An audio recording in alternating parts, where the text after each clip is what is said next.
Hi friends, Nate Trachty, Education Specialist with Lake Champlain Sea Grant. It's March 19th. We're up here on a small tributary to True Brook, just outside of Saranac, New York. The ice has only been out on this creek for probably a couple of weeks now, but we're out here to do some stream investigations to see if we can't find anything living in this creek. When you come down to a stream like this, what are some observations you could make that would help you figure out whether this stream is healthy or unhealthy? We're out here today looking for what are called benthic macroinvertebrates. So we're going to take a second to break down that word and learn what a benthic macroinvertebrate is. So if you take your hand at home and you put it on the back of your neck and you feel for those bones back there, that's your spine. Your spine is made up of vertebrae. But these critters that we're looking for today don't have a spine, so they're invertebrates. Benthic just means that they live on the bottom of the stream. So we're going to use this tool to help us dig them up and get them off of the bottom so we can look at them. And then macro just means that we can see them with our naked eye. They're not microscopic. We don't need a microscope to see them. Once we get them out of the creek, we can just see them with our naked eye. This is called a kicknet. We use a kicknet to help us get benthic macroinvertebrates off the bottom of the stream and into a pan so we can sort them and count them and figure out who's living in this stream. When you're doing some in-stream investigation, it's important to consider safety. So where I'm standing, the water is only maybe mid-calf high, only up just above my ankles. But if you get in deeper, faster moving water, you're going to want to consider a few things. When moving around in a stream, it's important to walk slowly. Ideally, you are always facing upstream and taking small, measured steps, ensuring that one foot is secure before moving the other. Within a given stream reach, there are a few different components that we can identify. First is the run. This is a relatively deep, fast-moving portion of the stream. These lead into riffles. This is a fast-moving place where water is breaking over the rocks, introducing lots of oxygen. Finally, the pool. These are very deep, very slow-moving portions of the stream. Once you've selected a location to sample, you'll need to put your kicknet flush to the bottom of the stream with the opening facing into the current. Move around to the front of the kicknet and disturb the stream bed.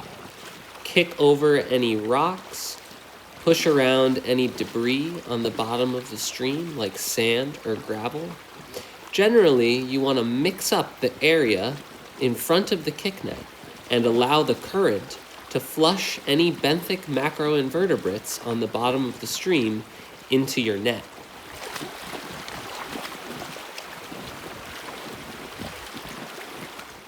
Don't be afraid to reach in and rub the underside of rocks, as many benthic macroinvertebrates like to cling tightly to the bottom. Once your kicknet is full of stream bed material like sand, gravel, and rocks, and hopefully a few benthic macroinvertebrates, you can turn your net inside out into a pan or bucket with some water, rinse off the net, making sure to get all of its contents into your vessel. Make sure you closely inspect your net, as many benthic macroinvertebrates will cling tightly and you'll have to pick them off with tweezers or your hand. A pan like this is full of different kinds of life. In order to learn a little bit about a given species in this pan, there are a number of strategies we can use. Scientists use what are called dichotomous keys to help them identify different species or families of organisms. We have a dichotomous key specifically for benthics. Fill up an ice cube tray with a little bit of water. This will help you sort individual benthics and have some time to identify them. Once you have your ice cube tray ready, you can take out a spoon, a useful tool in picking out individuals to be identified. Gently scoop out any critter moving around that you're interested in identifying. Place them into an individual ice cube spot. This will help you focus on one individual at a time.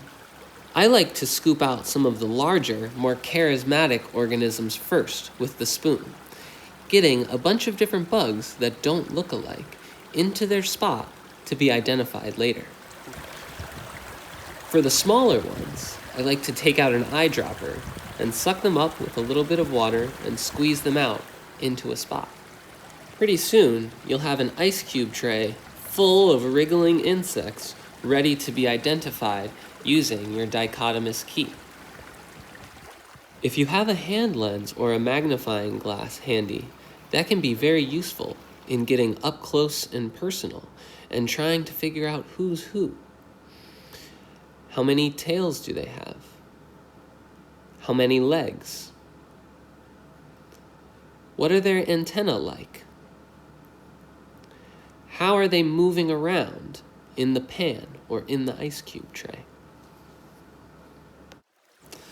If you have some extra time, you can always walk along the banks of the stream, picking up rocks and looking at the underside. Here, a stonefly clings tightly to the bottom of the rock. A water penny is sucked tight, holding on for dear life.